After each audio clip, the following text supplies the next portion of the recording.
Silks శ్రీరస్తు శుభమస్తు sale ప్రతి 25,000 రూపాయల కొనుగోలుపై ఒక గోల్డ్ కాయిన్ ఉచితం. అయితే మీరు ఇప్పుడు ప్రభాస్ గారి సినిమా తర్వాత ఏమో చూడాలి ఎలా వెళ్తానో. వెళ్తా డెఫినెట్గా. మొన్న కూడా డిస్కస్ చేసాము. టైం సెట్ అవ్వాలి. ఇన్ జనరల్గా హీరోలుగా మీరు మాట్లాడుకోవాల్సి మీరు చేసిన హీరోలే కనుక ఒక నాని కానీ లేకపోతే ఒక శర్వానంద్ కానీ లేకపోతే మన సాయి ధర్మ తేజ్ కానీ ఇప్పుడు ఈ రేంజ్ హీరోలు అంటే వీళ్ళు పూర్తిగా బన్నీ అయితే ఇప్పుడు పెద్ద hero all India level hero అనుకోండి ఈ రోజున. బట్ వాళ్ళతో మీరు కథలు రాసేటప్పుడు మీరు మామూలుగా మీరు అనుకున్న కథ రాసుకుంటారా అండి, లేకపోతే వాళ్ళ ఇమేజ్కి కథ రాస్తారా మీరు? ఇమేజ్ని అసలు నేను ఇమేజ్ని బ్యాలెన్స్ చేయలేనండి. అలాంటి డైరెక్టర్ని కాదు. ఫస్ట్ ఓకే, నేనేంటంటే ఇమేజ్ కంటే కూడా మంచి కథ మంచి సినిమా గొప్పది అనుకుంటాను నేను. ఎందుకంటే వాళ్ళకున్న ఇమేజ్ కరెక్టే, కానీ ఆ ఇమేజ్ని ఈ కథలోకి నేను ఫిట్ చేయగలనా లేదా అనేది చూసుకుంటా. ఆడియన్స్ అంటే నేనే ఆడియన్స్ ఎక్కడో ఉండరు. నేను ఒక హీరోని నేను ఎలా చూడాలనుకుంటున్నానో అదే యాక్చువల్గా చూపిస్తా. అది యాక్చువల్గా ఆడియన్స్ ఎక్కువ మంది చూస్తారు, అలా చూడాలనుకుంటున్నారని నేను అనుకోవచ్చు. ఓకే, అలా అనుకుని నేను తీస్తా. అది కొంతమందికి నచ్చచ్చు నచ్చకపోవచ్చు, అది వేరే విషయం. మీ జడ్జిమెంట్ మీద మీరు రాసుకుంటారు కదా. మీద నేను ఎప్పుడో కథ అనుకున్నా, మహానుభావుడిది పాయింట్ 2012 13లోనే అనుకున్నా. ఒక క్లెన్లీనెస్ ఉన్నవాడు, ఓసిడి దీని మీద ఉన్నవాడు, మాస్కులు పెట్టుకుని తిరుగుతాడు, ఇది ఇట్లాగా. అసలు దాంట్లో ఆ సినిమాలో ఏంటంటే వైరస్ కూడా అనుకున్నా. ఒక వైరస్ వచ్చింది, కరోనా రాలే అప్పటికి. ఇంకా అదే ఎప్పుడు 2012 అంటుంటే ఒక వైరస్ వస్తే వాడి లవ్ స్టోరీ ఎంత ఇబ్బంది పడతాడని కూడా అనుకుని ఈ వైరస్లు ఇవన్నీ ఎవరికి తెలుసు, నార్మల్ వాళ్ళకి ఎవరికి తెలియదు కదా, ఈ క్యారెక్టర్ని విలేజ్కి తీసుకెళ్దాం, అక్కడ పండించచ్చు ఫన్ను అని చెప్పి దాని కథను మార్చా. అట్లా వైరస్ కి బదులు విలేజ్ని ఎంచుకున్నా. ఎందుకంటే కొంచెం శర్వాకి యాక్చువల్గా ఇంకా ఆడియన్స్ పెరగాలి, మాస్లోకి కూడా వెళ్ళాలి, అందరికీ తెలియాలి. శర్వా అంటే క్లాసు, అంటే ఓసిడి కాన్సెప్టే క్లాసు. అవును, ఇట్లా ఉంటుంది అనుకుని యాక్చువల్గా నేను దాన్ని స్పాన్ పెంచడం కోసం అట్లా చేశాను అనమాట. అది ఏంటంటే ఇమేజ్ని ఇంకా ఎక్స్పాండ్ చేయడం, ఎన్హాన్స్ చేయడం. అవును. ఇప్పుడు మన సాయి ధర్మ తేజ్ ఉన్నాడు, ప్రతిరోజు పండుగ తీసే టైంకి తనకి యాక్చువల్గా బిఫోర్ చాలా తనకి కొన్ని ఫ్లాప్లు కొన్ని యావరేజ్లు ఇలా వచ్చినాయి. చిత్రలహరితో తను మళ్ళీ పికప్ అయ్యాడు. దాని తర్వాత ప్రతిరోజు పండుగ చేస్తున్నాం. నాకేంటంటే మేము ఇంకా చిత్రలహరి రిలీజ్ అవ్వలేదు అప్పటికి. నాకు అసలు సినిమా కూడా ఎలా ఉంటుందో తెలియదు.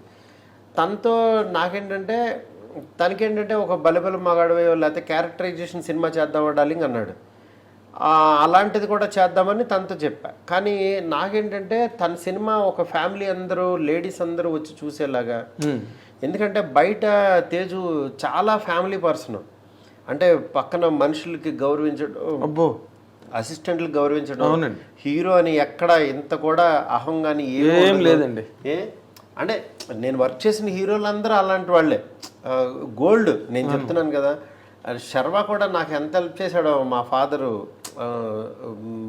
చనిపోయే పరిస్థితులు ఉన్నప్పుడు, హాస్పిటల్లో ఉన్నప్పుడు అసలు చాలా హెల్ప్ చేశాడు నాకు. అసలు విజయవాడ రమేష్ హాస్పిటల్లో జాయిన్ చేసినప్పుడు తనే చూసుకుని అంత బాగా చేశాడు అనమాట. వీళ్ళందరూ హ్యుమానిటీ గ్రౌండ్స్లో అసలు మామూలు వాళ్ళు కాదు వీళ్ళు. అవునండి. అలాగా తేజు కూడా నాకు తిను ఒక మంచి విషయాన్ని చెప్తే తిని ద్వారా బాగుంటుంది అనుకుని ప్రతిరోజు పండుగ పాయింట్ చెప్పాను. అదే చెప్పంగానే తనకి బాగా నచ్చి లేదు డార్లింగ్ చేద్దాం ఇది అని చెప్పి ఇంకా అక్కడి నుంచి ఫిక్స్ అయ్యి, తను కూడా మా తాతగారు కూడా ఇలాగే ఉంటారు అని చాలా ఎమోషనల్గా ఆ జర్నీ చేసేవాళ్ళు. ఓకే, ఐడెంటిఫై చేసేవాళ్ళు. అట్లాగా అది ఇదైందనమాట. మరి నాని బలిబలే మొగాడివై సినిమా మీరు కథ చెప్పినప్పుడు what was his immediate reaction? అసలు ఇమ్మీడియట్ ఏమీ లేదు, చేద్దామని ఫిక్స్ అయిపోయాడు అంతే. ఆయనకి అసలు ఫస్ట్ హాఫే చెప్పాను, సెకండ్ హాఫ్ చెప్పలా. ఓకే, నేను కొన్ని ఐడియాలు చెప్తాను ఉంటానండి, మీకు నచ్చితే పెట్టుకోండి, కొన్ని సరదాగా వాడు సాంగ్లో ఉంటే ఇలాగ మర్చిపోవచ్చు అని. ఆయన కూడా మంచి ఇంప్రవైజ్ బాగా చేస్తారు. ఓకే, అంటే డైరెక్షన్ డిపార్ట్మెంట్ నుంచి వచ్చాడు కదా.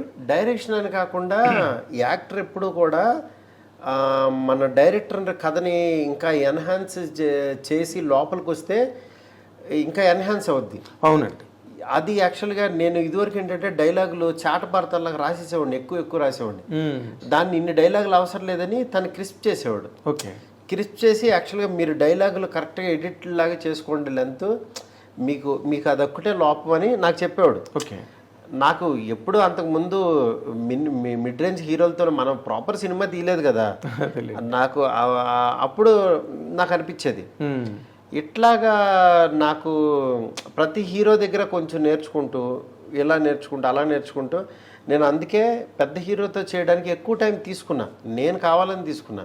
ఓకే. నేను ఏ హీరో దగ్గరికి వెళ్ళి కథ చెప్తానని ఇట్లా ట్రై చేయలే. అవునా? నన్ను అందరూ అడిగేవాళ్ళు, పెద్ద హీరోలకి వెళ్ళొచ్చు కదా, ఇది అయిన తర్వాత వెళ్ళిపోవచ్చు కదా ఇలా అని. అలా కాదు, అసలు ఫస్ట్ పెద్ద హీరో దగ్గరికి వెళ్ళిపోయి కంగారుగా అది ఫెయిల్ అయిపోతే మళ్ళీ వెనక్కి రావాలి. మనం అసలు ఫస్ట్ అవన్నీ ముందే చూసేద్దాం, మనం అన్ని రకాలు ఇక్కడే చేసేద్దాం, దాని తర్వాత వెళ్ళొచ్చులే అని అలా ఆగాను అనమాట. ఎందుకంటే Bunny he's my close friend, చాలాసార్లు అనుకున్నాం. అదే నాకు, ఎందుకంటే నాకు కొంత ఈ సర్కిల్తో కొంచెం ఎఫినిటీ ఎక్కువ ఉన్న మనిషిగా, అవును, బన్నీతో ఎందుకు చేయట్లేదు మారుతి గారు అన్నది నాకు ఒక డౌట్ ఎప్పుడు కూడా. పుష్ప బిఫోరే తనకు ఒక కథ చెప్పాను యాక్చువల్గా, ప్రతిరోజు పండుగ బిఫోర్. ఫస్ట్ హాఫ్ అసలు అదిరిపోయిందని అనుకున్నాం, అన్నీ అయినాయి. సెకండ్ హాఫ్ చెప్పే టైంలో, అది రాసుకునే టైంలో తనకి సడన్గా సుకుమార్ రావటం, ఇంకా తను మళ్ళీ అటు బిజీగా ఉంటాడు. మళ్ళీ సుకుమార్లోని డైరెక్టర్ వచ్చినప్పుడు మళ్ళీ ఇక్కడ ఇలా దూరకూడదు అనుకుని, నాకు ఈ ప్రతిరోజు పండుగ పాయింట్ వచ్చింది. టక్మని నేను ఎక్కువ టైం వెయిట్ చేయను, అదొక ఇది. నాకు ఇది లేకపోతే ఇంకోటి టక్మని వెళ్ళిపోతూ ఉంటా. నేను ఖాళీగా ఉండలేక కోటరామకృష్ణ గారి టైప్, ఆయన అసలు ఎక్కడ గ్యాప్ ఇచ్చేవారు కాదు. నేను మళ్ళీ ఇది రాసేసుకుని మళ్ళీ తనకే వెళ్ళి చెప్పా ఈ పాయింట్ బాగుంది మారుతుంది ఇది అన్నాడు తను. ఆల్మోస్ట్ నా కథలో బన్నీకి పాయింట్స్ చిరంజీవి గారికి చెప్తూ ఉంటా. ఓకే. ఇన్ జనరల్ గా కూడా ప్రతిరోజు పండుగ చెప్పాను, బలెబల్ మగడమే, అలా కొన్ని కథలు చెప్తుంటా. బన్నీతో ఎక్కువ చెప్తూ ఉంటా. బన్నీకి కలిసినప్పుడల్లా ఈ పాయింట్ నెక్స్ట్ సినిమా ఎలా ఉంటుందని బౌన్స్ చేసేస్తా ఉంటా. అదే పడి ఉంటుంది కదా చెవిలో. అంటే చెప్పేటప్పుడు టక్మని ఒక ఐడియా ఏదో చెప్తాడు, ఇది బాగుంటది, ఇది అలాగా అని. ఓకే. అది చాలా ఉపయోగపడుతూ ఉంటుంది. అంటే మీరు ఇప్పుడు ఇందాక చెప్పిన దానిలోనే మీరు ఒక కథ చెప్పి ఫస్ట్ హాఫ్ చెప్పిన తర్వాత అది బాగుందని బన్నీ అన్న తర్వాత సడన్గా Sukumar project Pushpa take off అయింది. అంటే మీరు చెప్పిన కథ కన్నా అది బెటర్ అనుకుని బన్నీ అటు పక్క వెళ్ళడం జరిగిందా, లేకపోతే మీరు కంప్లీట్గా చెప్పకపోవడం కారణం? కంప్లీట్గా చెప్పకపోవటం. ఓకే. నేను చెప్పలేదు, నేను సెకండ్ హాఫ్ చేయడానికి నాకు ఇంకా టైం కావాలి యాక్చువల్గా. ఓకే. ఆ టైం పెద్ద స్టార్ హీరోలు వెయిట్ చేయరు కదా. అవును కదా, ఒక పెద్ద డైరెక్టర్. మళ్ళీ అసలు సెకండ్ హాఫ్ ఎలా వస్తుందో తెలియదు. ఫస్ట్ అది బాగా వస్తే ఫస్ట్ హాఫ్ పండుతుంది. అవును. అది బాగా రాలేదనుకో మళ్ళీ వెయిట్ చేసిన టైం అంతా వేస్ట్ కదా. నాకు కూడా దాని మీద అంత కాన్ఫిడెన్స్ లేక నేను వదిలేశాను. ఓకే. నేను అది సెకండ్ హాఫ్ బాగా వస్తుందా రాదనే డౌట్లు, నాకు 2 వర్షన్స్ రాసి అది ఇంకా రావట్లేదని చెప్పి వదిలేసాను. ఇంకా కథ నా కథ అది తీయలేదు, ఇంకా పక్కన పడేసాను. ఎప్పుడైనా అలాగే చేయాలండి. బాగా ఫస్ట్ హాఫ్ వచ్చేసిందని షూటింగ్కి వెళ్ళిపోకూడదు. అన్ని బలిబలు మగాడవే అవ్వవు కదా. కొత్త పాయింట్ ఏదో తగులుతుంది ఒక్కోసారి. అవునండి. ఒక్కోసారి అసలు నరకం చూపించేస్తుంది. సెకండ్ హాఫ్ సెట్ అవ్వకుండా మీరు సినిమా షూటింగ్ కనుక వెళ్ళిపోయారంటే దొరికిపోయినట్టే. అసలు మనం ఎత్తుకున్న కాన్ఫ్లిక్ట్కి కన్క్లూజన్ ఏవో తెలియకుండా ముందు ఇది బాగుందని ఎక్కేస్తే మీకు ఎక్కువ సినిమాలు ఫెయిల్యూర్ కారణం సెకండ్ హాఫ్ క్లైమాక్స్ వెళ్ళేలా ఉంటుందని వేగ్గా అనుకుని వెళ్ళిపోతుంటారు. అలా కాదు, ఫిక్స్ అయ్యి చేస్తే ఫస్ట్ నుంచి ఆ ప్రాబ్లం మీద వర్క్ చేసుకుని అప్పుడు మీకు క్లైమాక్స్ ఏంటని ఏం చెప్పదలుచుకున్నామని రాసుకుని వెళ్తే చాలా క్లారిటీ ఉంటుంది. లేకపోతే సినిమా ఎడిటింగ్లు అప్పుడు ఇంకో 2 సీన్లు రాయాలని, ఇది పండట్లేదని, ఇప్పుడు ఇంకోటి ఏదో అని, ఈ రిపేర్లన్నీ ఎందుకు వస్తున్నాయి? దానికే పెద్ద షెడ్యూల్స్ అవుతాయి. రిపేర్ల వర్కే ఇప్పుడు అదేదో ముందే పడ్డాం అనుకోండి ఖాళీగా. అవును కదా, పేపర్ మీదే పోద్ది. అవును, పేపర్ మీద ఎడిటింగ్ కూడా చేసుకుని ఇదేమవుద్దంటే వాళ్ళ డేట్స్ ఖాళీ ఉన్నాయి, వీళ్ళ డేట్లు ఖాళీ ఉన్నాయి, ముందు మొదలెట్టేద్దాం, ఎలాగో ఒప్పుకున్నాడు కదా అని వెళ్తాం.